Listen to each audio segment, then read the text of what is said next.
Когда Атамбаев стал уже миллионером, многие сегодняшние миллионеры только бизнес начинали. Я был самым богатым человеком в этой стране.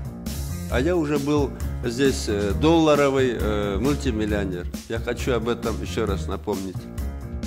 Может быть, я через себя эмоционально, но надо уже... Жомоктогудай байлыкты кайдан алдың? Канча жумуш орун түздүң? Соцфондко канча взнос төлөйсүң?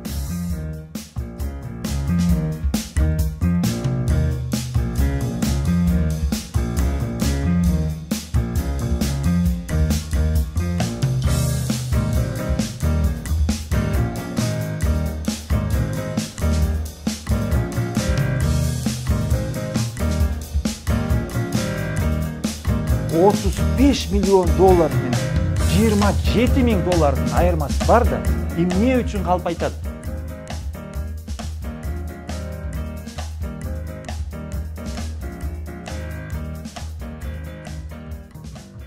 Показывает только несколько бумажек, сфотографированные на телефон, из которых выводы делать вообще сложно.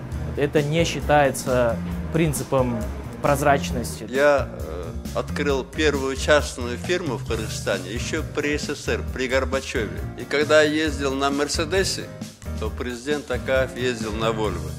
Поэтому, я думаю, они меня и начали.